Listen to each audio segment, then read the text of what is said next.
The Smithsonian might come to life after hours like in the film Night at the Museum. I say this because there are a number of haunted and cursed items being kept on display there, and workers have been given quite the fright by a number of ghosts during the night shift. So today, let's look at some of these haunted items. From the ghost of La Llorona haunting the halls to a creepy doll straight out of your nightmares. Let's talk about this and more only in today's video. Starting off this countdown, we have the Weeping Woman. The Weeping Woman, better known as La Llorona, is a terrifying part of Mexican lore. According to this legend, which varies depending on who's telling it, basically long ago there was a woman named Maria who married a rich man. The couple had two lovely children together, but at some point their marriage went downhill and he spent less and less time at home. And when he was home, he would only pay attention to one of his kids. Eventually, Maria found out that her husband was cheating on her. She was then overcome by grief, and one version claims she drowned her two children, but then immediately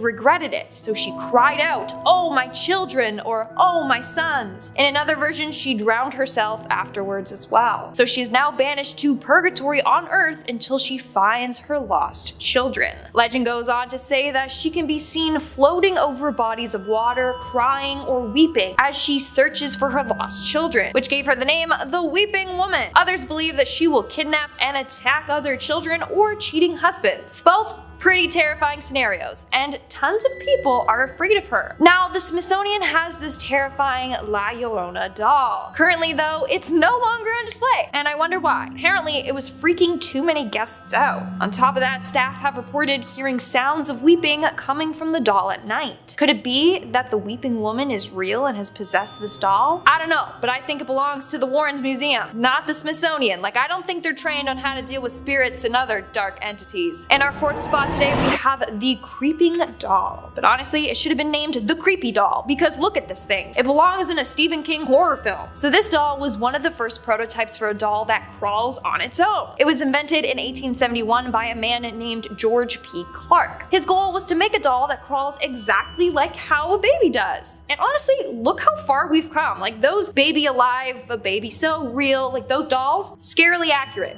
Anyways, so the doll's head, arms, and legs were made out of painted plaster. From there, they were hinged onto a brass clockwork body. The doll then moves forward by rolling along on two toothed wheels. But honestly, it just looks like a creepy robot baby. So not only is this doll terrifying looking, but then it slowly just creeps along. Watch out, this thing will haunt you in your sleep. And honestly, it doesn't surprise me that it's possibly haunted. Staff workers have seen this thing creeping forward on its own. Others have claimed to hear sounds of children laughing or crying near it. Just keep this thing far away from Annabelle, okay? Imagine the damage she could do with those bad boy wheels. Coming in at number 3, we have the Haunted Painting. The Smithsonian is home to a number of beautiful, artistic, and haunted paintings. Take this painting for instance. It's called Memorial and was painted by Benton Spruance in 1951. Just by looking at it, it gives me the chills. The painting features a bunch of floating creepy heads or masks with a skull and cross in the background. For starters, why does that one eyeless lady look like the mom from Coraline? Like, I saw the painting and that's immediately what I thought. Unfortunately, not a lot is said about this art piece, but Benton was known for creating pretty dark pieces of work, this being one of them. And according to a number of visitors and staff members, they believe that this painting is haunted. For starters, guests have complained about feeling uneasy near the painting. Workers have experienced the exact same thing. They claim that the painting gives them the creeps. Not only that, but apparently there was also a cold spot around the painting, which was odd because there was no vent or anything nearby. But around the painting, it felt as if someone was blowing cold air directly on the back of their neck and arms. Now, the painting was gifted by a man named John B. Turner, and it makes me wonder, why did he donate it? Did he know it was haunted? Did creepy things happen to him when he was around the painting and that's why he donated it? Who knows, but probably. But who knows? Number 2, the Haunted Book. Okay, so sometimes we all find spooky doodles from the past we drew as kids. Finding old spooky pictures or letters written, that can be fun and great for scary stories. Apparently I drew aliens a lot. Yeah, who'd have thought? This next item holds more than just letters though. It holds power. This haunted book was given to Brighton's very own haunted house, Preston Manor, after a Kent family who owned it claimed it caused them to be plagued by ghostly visitors and spectral visions. A haunted ledger which was found bricked up behind a shop wall has been acquired by the museum. Phew. The ledger was donated by Josephine Beniovitz. The book was discovered by her father, Tony Beniovitz, in 1988 when he was demolishing a shop which closed in 1984. Having taken it home, the father and daughter believed they suffered a number of spiritual visions and images of men, women, children, and apparently soldiers on horseback. The ledger, which dates from the First World War, was a clue at maybe who was visiting them. The daughter was told by one of the spirits that the book must be returned to Brighton where its first entry was written, which was in December 1915. The terrified family delivered it to Preston Manor, which is known for its paranormal occurrences and spiritual events. A medium visiting the house inspected the book and confirmed that they could sense evil omens emanating from its pages. It remains locked up only to be viewed after cleansed. Yeah, I don't think I'm going anywhere near this thing. Yeah, all those old books are usually wrapped in like someone's skin or something evil. Yeah. No thanks. And coming at the #1 spot, the Iceman. This definitely had to be my #1 spot. And it's not my favorite UFC fighter, Chuck Liddell. But this is the most terrifying find of all. Not really much of an item either, but more like a 5,000-year-old frozen and perfectly preserved human mummy that was discovered in 1991 in the Otzel Alps in Italy. Otzi, of course, is the name researchers chose to name the mummy for obvious location reasons. This frozen mummy is of a man who believed to have lived 5,300 years ago. Otzi is believed to have been apparently murdered before being frozen in its time. This is claimed after the discovery of an arrowhead found embedded in his left shoulder and various other wounds on his body. He also has multiple different DNA types on his clothes, suggesting he was in combat or in danger in his last moments. The nature of his life and the circumstances of his death need more investigation, but scientists believe he's Europe's oldest natural known human mummy, offering a very shiny new view of the Copper Age. A huge glacier surrounded him after he died of exposure and preserved his body in a mile-high ice cube. However, this is where it really gets spooky. Once unearthed, rumors of a curse surfaced too and grew stronger as people linked to him began to die, often in accidents or natural health problems. All in all, so far 7 deaths have been tied or loosely related to Otzi's de-thawing, including forensic pathologist who was killed in a car accident en route to give a speech about Otzi the Iceman, a mountaineer who died in an avalanche, a hiker who discovered the Iceman on a hike with his wife and later perished after falling down a treacherous path. A molecular archaeologist was found dead in his home after he was finalizing a book about Otzi. The head of the forensic team died of a heart attack, another discoverer died of a brain tumor, and another researcher perished of multiple sclerosis. Yo, say what you will about curses if you believe them or not, when people start dropping all involved in this one find, there's gotta be some sort of otherworldly connection going on here. Whatever the case may be, this find is one of the most scientifically precious and also one of the most spiritually terrifying. Should we study this mummy some more and unearth more mysteries of the past, or should we risk the lives of those who study it? Well, there you have it folks, 5 cursed items that are locked away in museums, thank the gods. Dude, I had a Furby growing up and that thing wouldn't stop talking. Even after I removed the batteries and practically disassembled it piece by piece, it would still somehow speak in tongues from the basement. Those things need to be locked away forever. Starting off this countdown, we have Mary Todd Lincoln's dress. This beautiful dress was once owned by Mary Todd Lincoln, Abraham Lincoln's wife. It's a beautiful purple velvet dress with satin and lace detailing. She wore this dress during the Washington winter social season in 1861 to 62. But here's the thing. After her husband's death, Mary went into mourning for a long period of time. In fact, she stayed in widow's clothes up until her own death in 1882. So she had no use for this dress anymore. So she gave this dress and some of her other items to her family members. This dress was given to her cousin Elizabeth Todd Grimsley. In 1916, Grimsley's son sold the dress to the Smithsonian's First Ladies collection. And now, apparently, it's haunted by Mary Todd herself. People have heard weeping when they have been near this dress. On a number of occasions, they have actually seen Mary Todd Lincoln's apparition by the dress. Thankfully, she means no harm. But if you think about it, it's quite sad. Even in the afterlife, she's still mourning over the loss of her husband. Hopefully, she can eventually find peace and reunite with him. Moving on to number 4, we have the Smithsonian. One of the most haunted items in the Smithsonian is the museum itself. It is haunted by a number of ghosts. As a result, they actually offer ghost tours on location for people interested in the paranormal. On a number of occasions, workers have seen past Smithsonian scientists who would work on the collections there. But the most active ghost is that of the Smithsonian's first curator and second secretary, Spencer Fullerton Bard. Almost all of the night guards at the Smithsonian have seen his ghost wandering the halls. They see him gliding through the halls, people try to talk to him, and then he disappears into thin air. Then you have the ghost of Secretary Joseph Henry, that also likes to show his face around town. According to the night guards, they said, and I quote, "Henry is often seen fully clothed in the garments he wore in life, walking through the exhibits before returning to his post. His post being the statue the museum has in place for him." Dude, what in the night of the museum is this? Seriously. Then you have the countless unidentified entities that also haunt the halls. These are just like black shadowy figures people have seen in passing. At least it seems like these ghosts mean no harm. Like, sure, it's kinda spooky, but at least they aren't malicious. Also, hit that thumbs up button if you want to see me go ghost hunting at the Smithsonian. I'm down. I'm down. Coming in at number 5, we've got a mask of Hannah Cranna. This item isn't necessarily intrinsically linked to the famous witch, but it is done up in her likeness and inspires folks to learn more about her magical ways, and that is impressive, so we'll talk about it. Way back when, in the far-off land of New England, there once lived a woman known as Hannah Cranna. She was an individual with a particularly short temper and a tendency to demand things of her neighbors with nothing offered in return.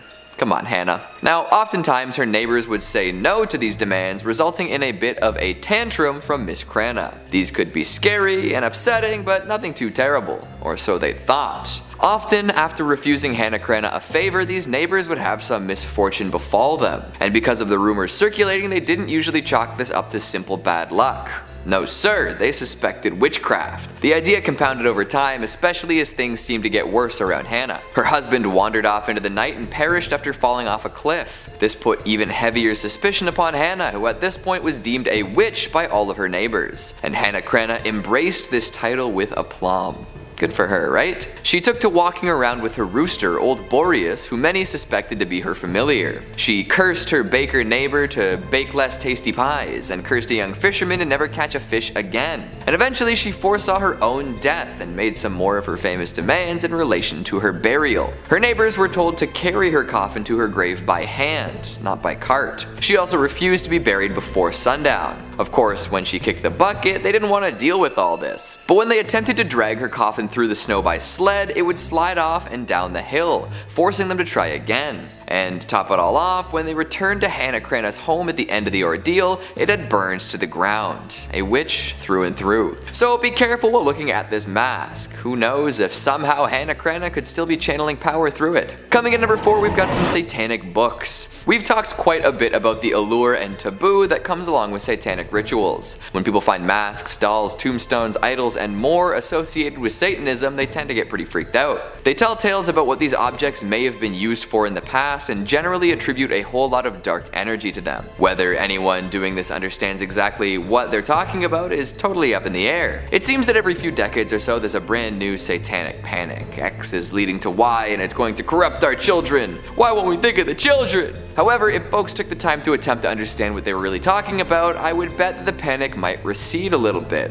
The frantic reactions of the ill-informed will never stop, will they? On the many shelves of the Warren Occult Museum sit volumes and volumes of satanic books. These could be read by those afraid of what rituals might be impacting people around them, or they could sit there and look scary. If you're afraid of something, it is likely that you just don't understand it. Demystifying ideas and people and creatures is often a good way to really get to the core of what makes them scary, and then you can see them for what they really are. People would probably claim that all these satanic books at the museum are haunted or cursed or have a history of being used in evil rituals, but would never themselves read one to find out exactly what the contents entail. Maybe that saves them from being haunted, but also it could cause them to live in ignorance longer, using fear as an excuse to make broad assumptions and statements. I know this isn't a fantastic analysis of the actual books found at the Warren Occult Museum, but I feel like when discussing things like this, it can be helpful to encourage curiosity over fear. Who knows? Maybe you'll learn something useful. hopefully without having to resort to rituals and sacrifices. In our second spot, we have Abraham Lincoln's gold watch. That's right, Honest Abe's watch is on display at the Smithsonian. So this watch was purchased in the 1950s from George Chatterton, a jeweler in Springfield, Illinois. And it's a very beautiful pocket watch. In fact, Lincoln's watch is said to have one of the best grade movements in England, and is still apparently in working order. On top of that, that 18-karat case is one of the best quality ones made in the US. What's also cool is that on the inside of the watch, there are inscriptions of people's names. Basically, watchmaker Jonathan Dillon got the watch and was repairing its timepiece. He decided to unscrew the dial and engrave, and I quote, April 13th, 1861. Fort Sumter was attacked by the rebels on the above date. J. Dillon. And he also engraved, "Thank God we have a government." Why? Because at that exact moment he found out that the Confederate forces had fired on Fort Sumter, so he carved it in. And then in 1864, a second watchmaker, L.E. Gross, signed his name. And at another point, someone etched Jeff Davis inside. And Lincoln carried it around without a clue of the inscriptions inside of the watch. Incredible. The watch was actually given to the museum in 1958 by Lincoln Isham, the great-grandson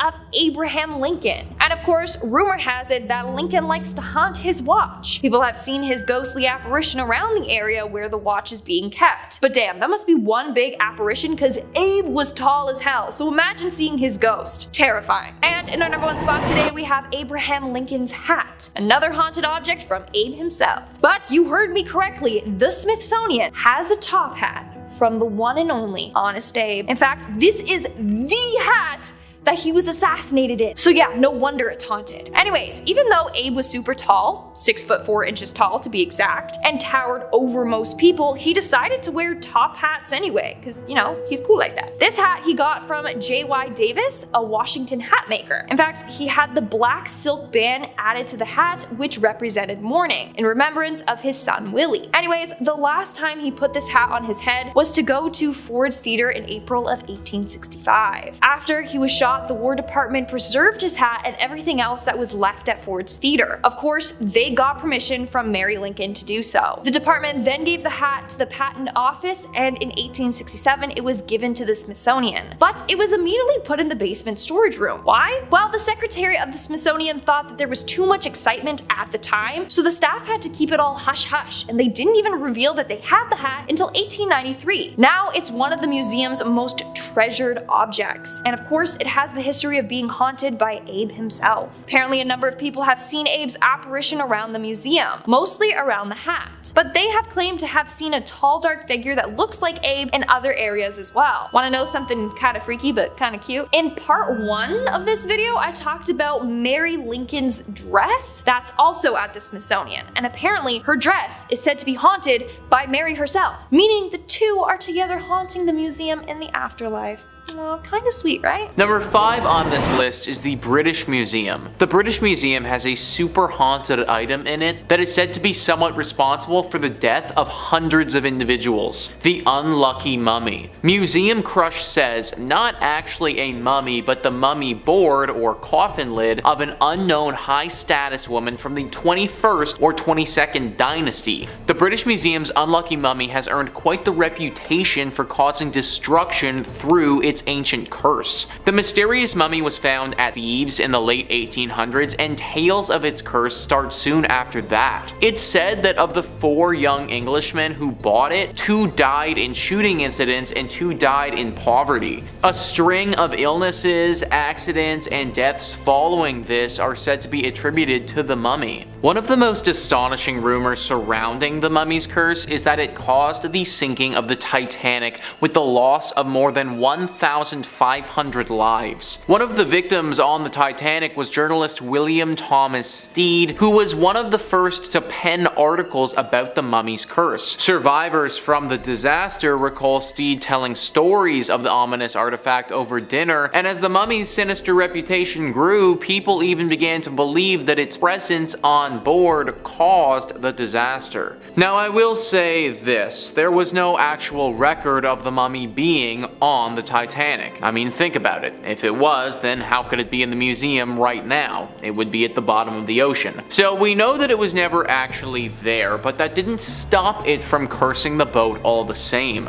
It's believed that Steed carried this curse onto the ship, and that the telling of these stories are what ultimately cursed the ship to begin with. Almost as if bringing up the mummy multiple times in a row unleashed its power. For my sake, I really hope that this isn't the case though. Pretty sure I've talked about this mummy a few times before on this channel, and if this is like a Beetlejuice thing, like say it so many times and then it happens, then I could be in for some trouble. Number 4 on this list is the Royal Museum's Green Witch. So apparently the Queen's house in the museum actually has a cursed piece of architecture built into it. Museum Crush says, rather a large object, the tulip staircase of the Queen's House of Royal Museum's Green Witch lays claim to being the first geometric self-supporting spiral stair in Britain, and is rightly regarded as one of the great features of the former royal residence. But it is also the location of the Rev R.W. Hardy's famous ghost photograph. The retired Canadian vicar and his wife visited the house in 1966, and like many people before and since happily snapped away at the elegant spiral of stairs. But it wasn't until they returned to British Columbia and developed their films that they noticed a scarily cloaked spectral figure climbing the stairs. Subsequent investigations into both stairs and photograph have thrown no further light on the unearthly mystery, although as recently as 2002 a member of staff reported seeing a ghostly figure cross a balcony of the stairway before disappearing in time-honored ghostly fashion through a wall. I guess you could argue the staircase isn't necessarily an item, but who cares? The museum is still as haunted as ever, and maybe even more so. At least with other museums that have haunted or cursed items, the curse just pertains to that object, and usually if you don't touch the object or interact with it, you should be fine. Just walking around this place, and especially going up or down the stairs, carries a pretty heavy risk to it. Be very careful around the stairs at the Queen's house if you ever end up going. Number 5. The Ring of Silvianus. The Vine Ring, aka the Ring of Silvianus, is a gold ring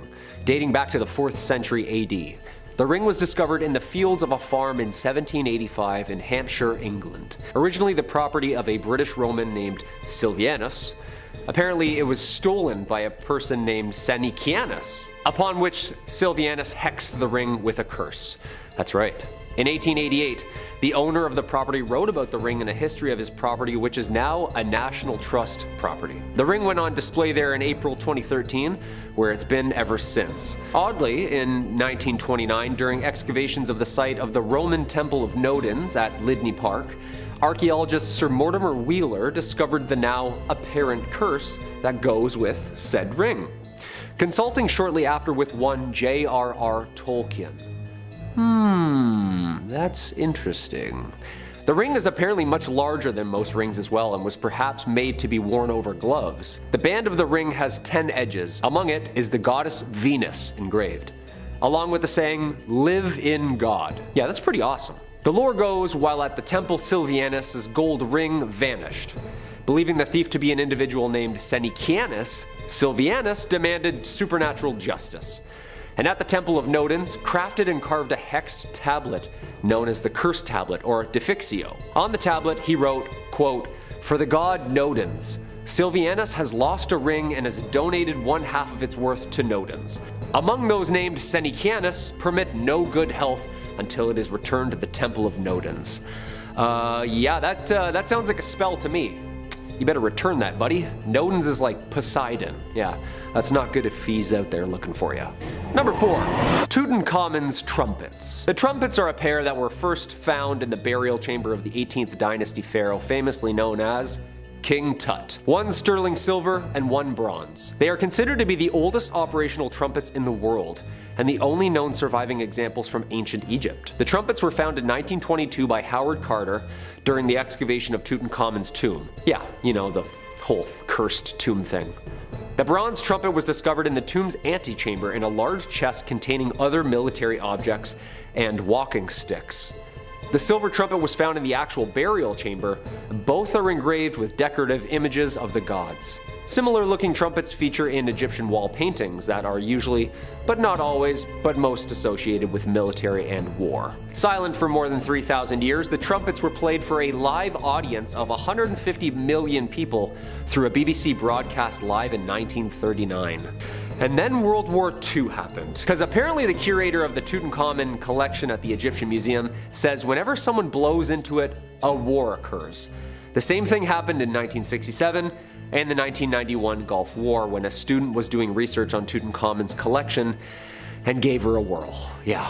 The bronze trumpet was one of the artifacts stolen from the Egyptian Museum in Cairo during the Egyptian looting riots in 2011 and then, hilariously enough, returned weeks later. Yeah, apparently it's like really cursed. Like haunted cursed. Guy didn't want it anymore. Shocker. In our third spot today, we have the ancient Egyptian treasures. Rumor has it that a number of treasures or artifacts from ancient Egypt are cursed. I mean, you all know about King Tut's curse. Well, there are a couple of items in the Smithsonian from ancient Egypt that are definitely haunted. For starters, we have the scarab. This scarab is believed to be from King Tut's tomb. For starters, it is believed that bad luck will fall on anyone who handles King Tut's body or other artifacts in his tomb. Everything in there is believed to be cursed by King Tut himself. I'm sure you've heard of the story of Howard Carter and his team that excavated the tomb. After doing so, several of the people involved died suddenly and mysteriously, so it's believed that this scarab is cursed along with the other items there. And then we have the mummified cat head. Yeah, you heard me. Now this one actually isn't from King Tut's tomb, but a woman named Mab B. Nylon donated a cat's head. Yeah, just the head.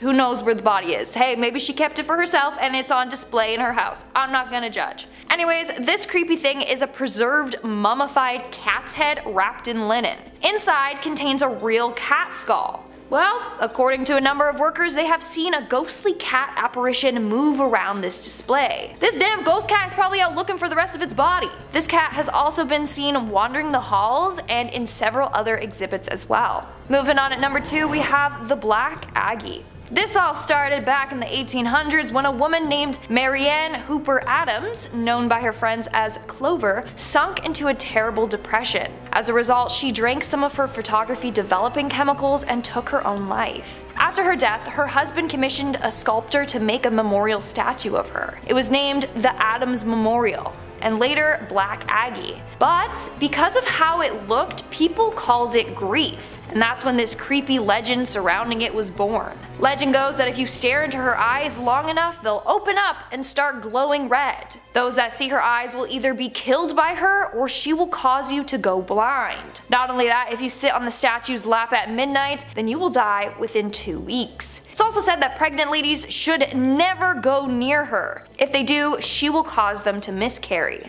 Of course, this is just a creepy legend, right? Well, supposedly there's real life stories of this haunted statue taking people's lives. One man put a cigarette out on the statue's hand and he was later found dead with a gunshot wound to the head. Another man was found dead at the foot of the statue and no one knows his cause of death. Now, you may be wondering how the statue got to the Smithsonian. Well, because of the legend, a lot of people were breaking into the cemetery at night to visit it, and it was often vandalized. So the family donated it to the museum where it remains to this day. And in our number 1 spot today, we have the Hope Diamond. This is a very beautiful diamond from India, but here's the thing. It was stolen from India, and then a curse was placed on it. Back in 1792, the Hope Diamond was part of a Hindu statue. It was one of the idol's eyes. And then somebody went in and took the 115-carat diamond out. Upon discovering that the diamond was stolen, priests put a curse on it. The curse was said to affect anyone that put their greedy little paws on it, which turned out to be a lot of people over the years. And guess what? Bad luck befell to every single one of its owners. It's said that the man who stole the diamond shortly came down with a raging fever and died shortly after. Legend continues on saying that his body was ravaged by wolves. Continuing on,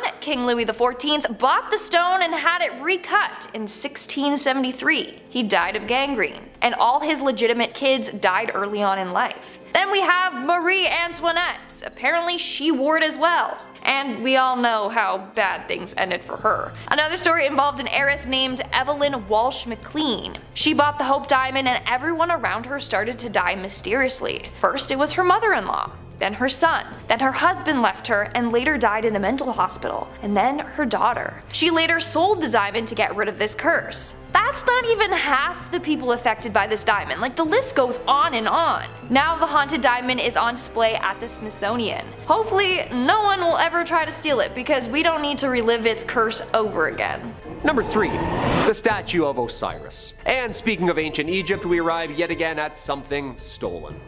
The statue of Osiris. In 1971, during an excavation in Saqqara, Egyptologist Walter Bryan Emery found a small statue of the Egyptian god of death, Osiris. He and his assistant returned to the dig site's office in a nearby village as Emery took the statue of Osiris with him. Once at his house, Emery went to the bathroom to shower, and after moments, his assistant began to hear Emery screaming.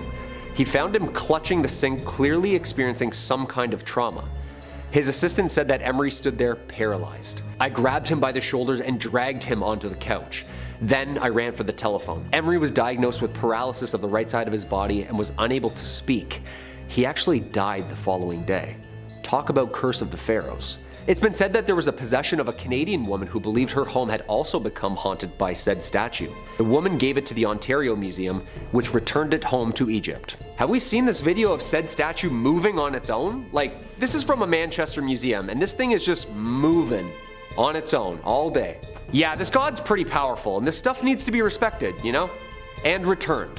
Like, you can't just steal stuff and throw it up in a museum overseas. Especially the stuff that clearly says in hieroglyphics, do not remove this, you will be cursed. We're uncovering more and more buried Egypt every day. Just please be respectful and leave the stuff alone after discovering and documenting it. And whatever you do, don't play any more instruments, okay? Number 2. Ballista balls. Almost 2,000 stones were found during archaeological excavations in the Gamla Natural Reserve, of which the ancient Jewish city of Golan Heights used to sit. This is the site where the largest number of ballista stones from the early Roman period were found. Basically, these little sanded stones are perfectly smooth and perfectly designed for ancient machine gun slingshots. Oh yeah, and of course, by sling or hand. In 2020, a ballista ball in Israel was returned to the authorities 15 years after it was stolen. Apparently the balls were very cursed. Why was this particular ballista stone considered to be so cursed? Who knows? The artifact has been returned by an anonymous person under the name Moshe Manis. According to Moshe, the thief who stole the ballista stone stole it in 2005 when they were a teenager. Yeah. Oh yeah, it's definitely not me. No, it's a friend of mine. Yeah, no, definitely not me. Him and his friends were touring a display of ballista stones at the Jerusalem Walls National Park in the city of David. These ballista stones were used by the Romans when they were fighting in Jerusalem in 70 AD as part of the first Jewish-Roman war, known also as the Great Jewish Revolt. The man returned the 2,000-year-old Roman ballista balls from Gamla and actually wrote a little note on it saying, quote, "These are 2 Roman ballista balls from Gamla, from a residential quarter of the foot of the summit. I stole them in July 1995, and since then, they have brought me nothing but trouble. Please do not steal antiques." You said it, buddy. Those stones have seen their fair share of bloodshed. You don't want any part of that smoke. And coming in at number 1, the Wailing Skull. Our number 1 spot, of course, the one that scares me the most. Skull banshees screaming throughout the middle of the night. Oh yeah, just screeching ghost heads. You know this is a thing, right? Like way more common than we think. Like, they're like everywhere. Burton Agnes Hall is in East Yorkshire, was built in 1598 during the reign of Elizabeth I by 3 sisters of the Griffith family. The youngest sister, Anne, was apparently attacked. They beat her after she apparently refused to give them her belongings. Locals heard her cries and came to her rescue and returned her home, though sadly perishing 5 days later. On her deathbed, she requested that the head be placed within the walls of the unfinished manor. The family ignored her request, and after she was buried and the house's construction was complete, the sisters began to hear sinister noises throughout the empty house. Well, screams, actually. The sisters returned to their family's vault to fulfill the past sister's request, and when they opened the tomb, the body was completely intact, except for the now smiling skull across the room from the body. Okay, the head was taken back to the Burton Agnes Hall, and miraculously, the noises and disturbances stopped. It's like she asked to be there or something. The noises would only happen again when later residents tried to remove the skull from the premises. Yeah, I'd put that back immediately. Don't mess with people's scary like this, you know? The skull was later cemented in the walls for safety. Yeah, I'd hope so. Although the noises have stopped, Anne still makes a ghostly appearance apparently on the anniversary of her death. I don't know why people go around touching things, moving them around, like leave them where they layeth, you know? Number 3 on this list is the Thirsk Museum. Located in Yorkshire Museum, this tiny little quaint museum is the last place you would expect to see something haunted. Enter in the Busby Stoop chair. Museum Crush says, Yorkshire drunk, criminal, and coin counterfeiter Thomas Busby murdered his father-in-law and fellow counterfeiter Daniel Aughty in 1702. Busby was arrested at the local inn and sentenced to death by hanging. According to legend, he laid a curse on his favorite chair at the inn, saying death would come soon to anyone who dared sit in his seat. After his execution, his remains were hung in a gibbet from a stoop at Sand Hutton Crossroads, now the location of the Busby Stoop Inn. The inn and surrounding area were said to be haunted by Busby's ghost, but one chair there in particular had developed a rather sinister reputation following a string of tragic accidents. Second World War airmen who sat in the chair were said to never return from their missions, and the chair also linked to several road accidents and fatal illnesses. In 1978, the inn's landlord removed the chair to Thirsk Museum just a few miles down the road. The chair is now suspended high above the ground at the museum to ensure that no unassuming soul can ever fall foul of its curse again. It's been hung there, unmoved, for 40 years. I've looked into this chair further, and for a while there, it really was that if you sat in this thing, you were going to die. It wasn't going to happen in a year from now or something like that either. Like, we're talking about pretty imminent death here. Number 2 on this list is the Natural History Museum. The Natural History Museum is one of the most complete museums in the world, and being so complete, it obviously has to include a cursed item. Museum Crush says this apparently cursed gem was owned by 19th century polymath Edward Heron Allen. So powerful was its curse that he eventually decided to have it stored away in a bank vault inside 7 locked boxes with a note of warning to anyone who dare handle it. Heron Allen also left strict instruction not to remove the amethyst until 33 years after his death. The curious story surrounding the stone says that it was stolen from the temple of the god Indra during the Indian Mutiny by Colonel W. Ferris, an officer of the Bengal Cavalry. After Ferris's health deteriorated and he died, the cursed amethyst was passed on to his son, who suffered a similar bout of bad luck and eventually gave it to Heron Allen. After facing a string of health and financial misfortunes, Heron Allen made several attempts to get rid of the stone, but they all proved unsuccessful each time it returned to him. Less than a year after his death, Heron Allen's daughter donated the amethyst to the Natural History Museum, where it is on display in the vault. And finally, number 1 on this list is Zak Bagans' Haunted Museum. The number 1 voted haunted place in America has got to make this list, considering it's full of cursed objects. There isn't just one object here that's cursed, there are tons. In fact, we would need our own separate video dedicated solely to this place to even begin to break down all the scary stuff that's in this museum. Just listen to this small excerpt from the website. Among the hundreds of terrifying possessions, museum goers can even peek inside the VW death van in which Dr. Jack Kevorkian ended the suffering of terminally ill patients, as well as get a close-up look at the propofol chair from Michael Jackson's death room. Perhaps most unsettling is the original staircase from the Indiana Demon House, notorious for its powerful paranormal activity before being demolished in 2014. The wooden banister and creaky steps from the house now stand in a dimly lit corner, resting on a blanket of dirt from the location. Following its installation, a group of construction workers walked off the job and refused to come back. These are just a couple of the so-called attractions that this place has to offer. If you go to this museum, then there is a very good chance you will end up walking out with a curse attached to you. That much paranormal energy all lumped into one place, it just spells out something haunted. Be very careful if you ever intend to go here. Coming in at number 5, we've got a vampire coffin. Say what? The resting place of an undead bloodsucker? In this museum? Well, what happened to the previous tenant? Was it forceful eviction, or maybe a what we do in the shadows scenario where a vampire hunter snuck in through the basement and exposed an ancient vampire to sunlight? Regardless of how they came into possession of this burial box, the story probably isn't too pleasant. Still though, what a find.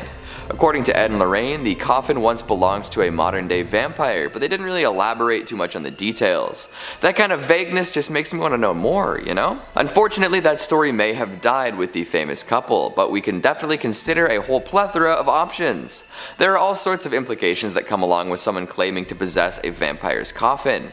How modern are we talking here? Were there other vampires in this one's undead community? Are they trying to blend in with the rest of society at this point, or is it a John Carpenter's vampires scenario where they're looking for more blood than ever? There haven't been too many sightings of vampires lately, at least by my count, so one has to wonder what's been going on. Twilight is trending again, so there's gotta be some sort of vampiric element in the air. A couple more months till October and then we'll know for sure. I wonder if there's anything inside the Warren's coffin. I guess we can't really check at this point, but hey. If anyone has visited or seen someone open the coffin, would you be so kind as to drop the details down in the comments? I'd love to know if there are any rosaries, fangs, or vampire bones left behind. Maybe even some scorch marks that might suggest that the vampire did indeed get burned. Gosh, a modern vampire. I wonder if they like video games or watching sports on TV. Coming in number 4, we've got cursed photographs. Cue the Nickelback jokes. Look at this photograph. Every time I see it makes me suffer. Not as catchy, but you get the point anyway. While none are particularly legendary, you can definitely assume that any photographs at the museum have a creepy backstory. I'm actually kind of surprised more cursed photos aren't circulating these days. It seems like a lot of photographs with spirits and curses imbued within are from the age of the darkroom, or even before that. Do you think that tintype pictures were more likely to be cursed? I suppose there was the good old practice of death photos. Plus, plenty of folks got included in family photos, even post-mortem, because the experience of having your picture taken was so rare. Folks have a lot more opportunities to snap pics of their friends and family these days, so images of corpses made up to be more alive are probably less common, at least as far as I know. The internet is a deep and dark place, and I'm sure there are folks who would pay top dollar for something like that taken with a mirrorless DSLR. Oh boy. Back to the museum though, there are entire walls covered in creepy old photographs. It kind of feels like a haunted house attraction at a theme park sometimes, now doesn't it? We've got brides with their faces totally obscured, white dress and all. Are those flowers symbolic or something? I guess we can't really know. Images of sinister looking men in hunting garb adorn the walls as well, making folks wonder what their story might be. Sullen-faced children looking past the camera, images of demonic figures, questionably dark photographs of things difficult to make out the works. To look at these photos is one thing, but to have one in your home is something else entirely. Thankfully, they're at the museum and not for sale. However, there is the good old theory that photos of the photos might bring the effects of the curse wherever they're viewed. So like the shadow doll, you might be done for just by looking at these pictures of pictures. Maybe consider investing in some holy water or seeking out the advice of a paranormal expert. Good luck with all that. Number 5, the organ. Music is the basis of like every good horror movie, isn't it? Music playing from the other room by itself? Yeah, that scares the shit out of me. When I forget my Bluetooth is on and I hear the music from the other room, my heart skips a beat. And there's some Shakespeare sonnets on there, you know? So it sounds like some dudes in the other room just talking to me in Old English. Well, there's actually an instrument that plays by itself, apparently, every night around 9 p.m. Unless it has priests bless it to keep it only wood and ivory. Apparently it likes to play a little number or two from the other side. Residing in the Warrens Occult Museum in Monroe, Connecticut, Ed Warren, the husband of the famous demonologist duo, apparently likes his classic music. Well, not live, I should say. He obtained the organ apparently after authorities cleaned out a haunted house owned by Reverend Eliakim Phelps in Stratford, Connecticut. Somebody from the authority at the city of Stratford reached out to Ed asking him if he'd be interested in obtaining a musical instrument in which needed some special handling. Nothing like a dusty old haunted organ, like the old hockey games and churches organs, you know? Apparently one night Ed was woken up by the sounds of the chords of the organ being played. It was late at night, so naturally Ed thought maybe someone had broken in and was fiddling downstairs with the instrument. Ed went down to check it out, and as soon as he entered the museum where the Warrens' haunted items are kept, the organ would just stop. Yeah, creepy. And also annoying. Like, why do ghosts always do that? It's so like trickster of them, you know? This would happen over and over and over again. The organ finally stayed quiet semi-permanently when after the Warrens asked a priest to bless the organ on a regular basis. Apparently it needed to be continuously cleansed or else the mysterious pianist would start their eerie tune again. Yeah, organs have to be the scariest instrument on this planet. So Halloween-y sounding, you know what I mean? And so Dracula-ish. Toccata in D minor, just... Number 4, the wedding dress. Your wedding day is supposed to be the happiest day of your life, isn't it? Dressed to the nines, till death do us part, cake smashed into your face, yada yada yada, and of course, that iconic wedding dress, you know? Yeah, it's tradition. So what's this wedding dress doing in the Warrens Occult Museum then? Well, the official story behind the white gown in the Occult Museum is that of the White Lady of Union Graveyard. She has been spotted for decades. Many claim they have seen the lady in white at Union Cemetery. She's said to walk the graveyard at night, and locals tell us they've also seen her on nearby roads. Union Cemetery sits just off the junction of routes 59 and 136 in Easton, Connecticut. The legend goes, it's the home of a spiritual entity that allegedly walks the property. I can tell you that now for a fact that this place is haunted. It's one of the most haunted places around, said Lorraine Warren herself. Yeah, and she's seen some stuff in her time. One of the most infamous encounters is that late one night a man was driving down Stepney Road in his pickup truck just past Union Cemetery. Out of nowhere, a woman in a white dress appeared in the middle of the road. The man couldn't slow down in time and struck the woman head on. When the man screeched to the side of the road, there was no sight of the woman he had hit. Apparently this happens more often than you think on that road. Whoever she was, apparently the couple has her dress locked in the Museum of the Occult Finds and deems it spooky enough to leave it alone. Number 3, the purple sapphire. Well, not really a sapphire, but actually an amethyst. The spiky purple quartz looking thing. Hey, who said that haunted to hell items can't be precious and beautiful? Well, don't say that, because apparently this one is cursed, like cursed. The mysterious Delhi purple sapphire is now permanently on display as part of the Natural History Museum's vault collection of precious gemstones. The mysterious stone is rumored to have been stolen by a British soldier from the Temple of Indra, the Hindu god of war and weather, in Kanpur, India, during the Indian Mutiny of 1857. It was brought to England by Colonel W. Ferris, whose family then supposedly suffered many financial and many health problems. I love how financials first. The stone was given to Edward Heron Allen, a scientist and writer, in 1890, who claimed to have started having bad things happen to him and those who were lucky enough or unlucky enough to see or hold it. He came to the conclusion it was hexed with a curse, and eventually decided to have it stored away in a bank vault inside 7 locked boxes with a note of warning to anyone who dare handle it. Allen warned that the Delhi purple sapphire is cursed and is stained with blood and the dishonor of everyone who has ever owned it. Weary of its alleged powers, he kept it locked away in 7 boxes and surrounded by good luck charms. He also left strict instructions not to remove the amethyst until 33 years after his death. It's very specific. Heron Allen's own daughter was forbidden under every circumstance to even touch or handle the stone, which, half a year after her father's death, she donated the amethyst to the Natural History Museum where it's on display today. Okay, so his own daughter donated this thing. She didn't even want it. That's a little spooky. Now, I mean, he was a writer, and writers can exaggerate sometimes, but not giving it to his own daughter and her not wanting it at all after his death?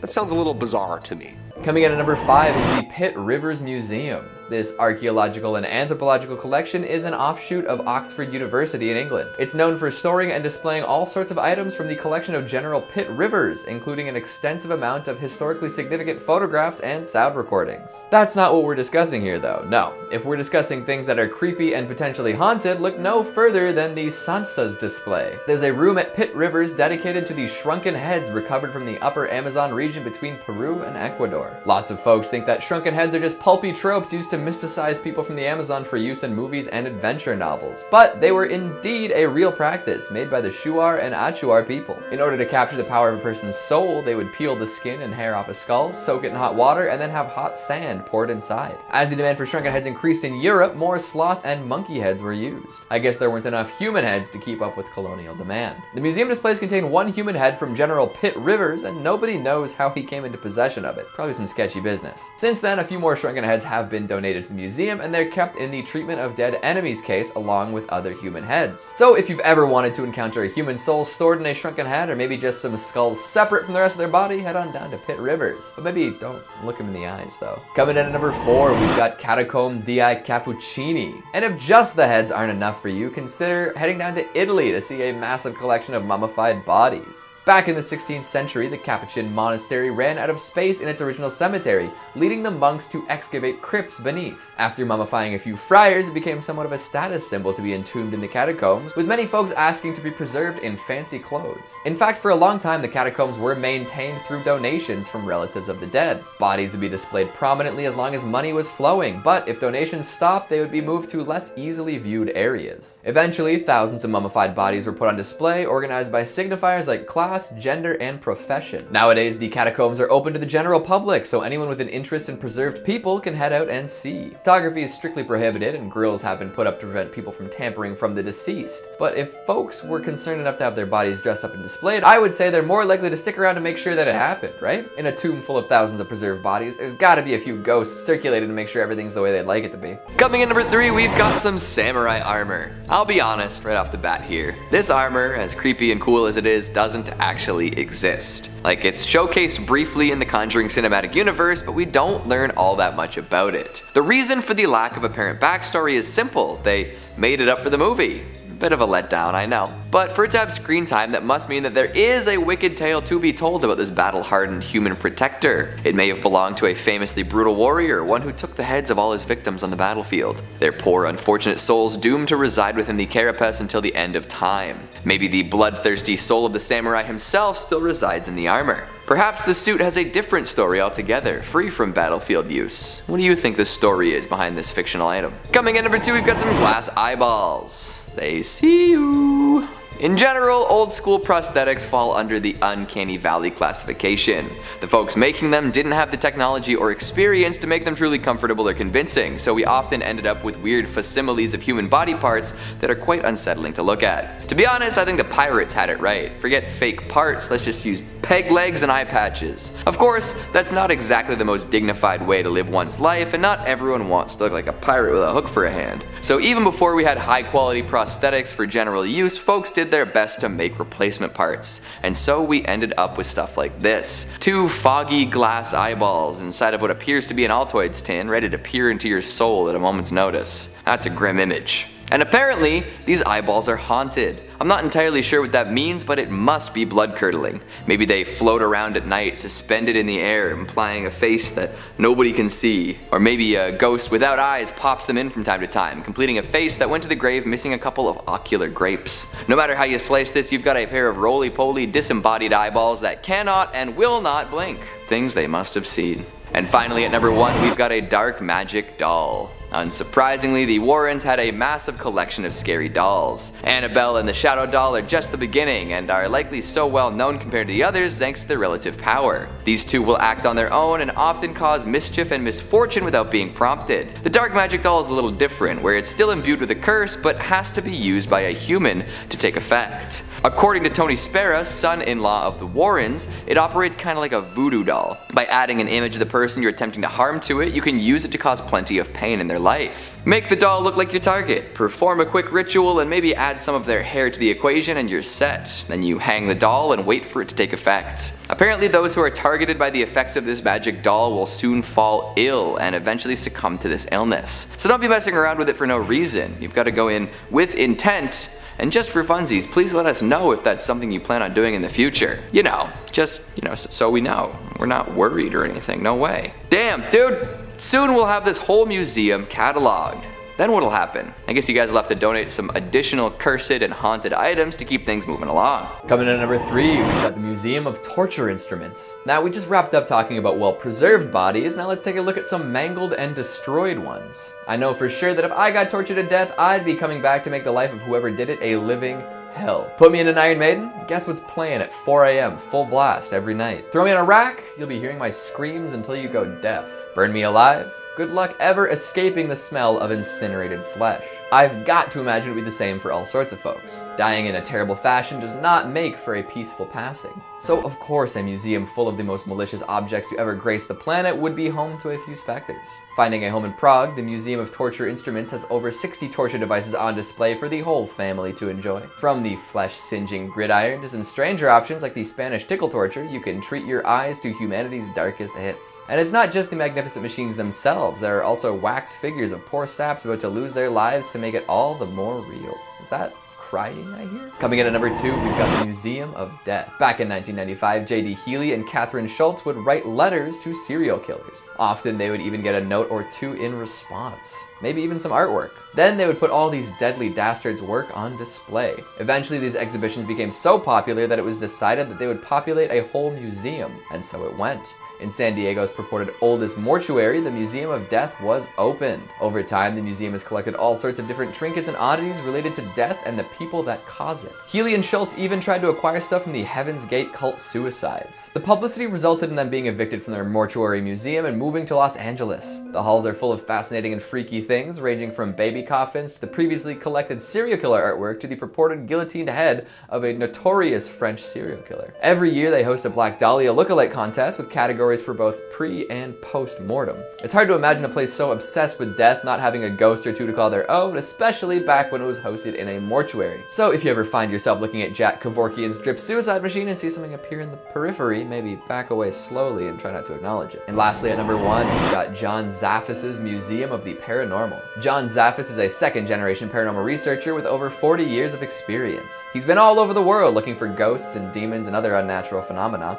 A prolific public presence, he's starred in reality TV shows, made appearances in documentaries, and has been an expert guest on many a radio program. All of this knowledge about the world beyond our own has been put to good use in his very own museum. Many of the items he has collected over the years are held here. While some are simply curios from interesting places, Zaffis claims that a lot of the items held here are indeed haunted. He'll cleanse the items before putting them on display, although some are particularly active and must be kept in special cases. And if you've heard of Annabelle, you know exactly what that means. The museum showcases a sword used in Satanic rituals, a military jacket that supposedly gave a girl vivid dreams of the battlefield, and even the Virgin Mary statue that the haunting in Connecticut was based on. It's kind of like Ed and Lorraine Warren's museum, but with a little less Hollywood scrutiny behind it. There's no billion-dollar franchise backing Zaffis, just a few movies here and there. However, this makes me wonder what might go on here at night. If the ever-prolific Warrens had trouble keeping the reins on Annabelle, you have to wonder what Zaffis is doing to keep his evil objects at bay. I gotta say, as much as I miss going to public places like museums and art galleries, I don't know if a haunted display would be my first destination upon getting my boot off. Just too many risks. Coming in number 3, we've got demonic masks. Masks hold such rich meaning all across different cultures. The obscuring of one's face can cause so many things to happen, both good and bad. There's the classic idea that once a person puts on a mask, they will finally act as their true self. Others know that masks can protect folks from recognition, whether that means from other humans or paranormal entities that want to take something from you. On stage and in day-to-day performance, masks are associated with deception and hiding one's identity. So when they're used in dark rituals or other haunted rites, they may be inhabited by things other than people. Take a walk around the museum and you will find a treasure trove of creepy and disturbing face coverings. Uncanny Valley inhabitants of the highest order, these creations of rubber and paint can really be upsetting to look at for too long. Red-faced demons, dirty hags, strange screaming mouths, and more. A lot of them remind me of classics from Halloween 3 and Goosebumps, two mask-based experiences that shaped my childhood in ways we can't really get into today. Don't put any of them on, for nobody knows what might be dwelling within. Could be a nice spirit, or even better, nothing. Although there's always the risk of a malevolent demon waiting within, eagerly anticipating the moment an unsuspecting victim dons the mantle. Maybe stick to medical masks for now. No demons should be waiting in there, plus you'll keep all your droplets to yourself. Coming in at number 2, we've got the Tombstones of Children. Yes, you heard that correctly. The Warrens had a collection of grave markers meant to sit above children who passed on. Now, in their defense, apparently these had been collected after they exorcised some demons raised through satanic rituals. The tombstones were not originally moved by the Warrens, but by those who would perform these dark deeds. The Warrens simply took them to the museum after all was said and done, likely in an attempt to prevent others from using them in further rituals. Definitely a strange collection to have, all things considered. Is there something about a child's tombstone that makes it extra potent for ritual use? I wonder what the rationale is behind that, other than sounding extra taboo. And finally, at number 1, we've got a haunted brick. On its own, a brick doesn't seem so bad. It's just a bit of dried clay, that's all. But this brick is special. It was taken from Borley Rectory, also known as the most haunted building in England. This home, built for the rector of the Borley parish, had gained quite a bit of notoriety before burning down and being demolished. After it was built, many claimed that it was haunted by a number of spirits. These claims multiplied when a paranormal investigator published an account of his visit in the Daily Mirror. From there, many more folks decided to see what all the hype was. People claimed to see little Victorian boys roaming the grounds, only to disappear without a trace. Cars have been assailed by phantom thumps, and ghost lights shine brightly in their mirrors. But why would a building built for a rector be haunted from day one? Well, there's an ancient rumor that Borley Rectory was built upon the same grounds that the Benedictine monastery once stood. It was here that a monk and a nun partook in a forbidden relationship, eventually culminating in their untimely deaths. Since then, their presences have been felt all over the grounds, causing bells to ring without anyone around, recording equipment to malfunction, candlesticks to be thrown, and animals to be spooked. The rectory and the monastery are gone now, but the Warrens did procure a piece of the famously haunted place before it fell. One has to wonder how much haunted energy is still imbued in this brick. Would you be willing to pick it up? Who thinks spending a night in this museum would be a fun time? You'd probably see some really spooky stuff, that's for sure. It's hard to tell which items are the scariest because when it comes to the occult, things are never as they seem.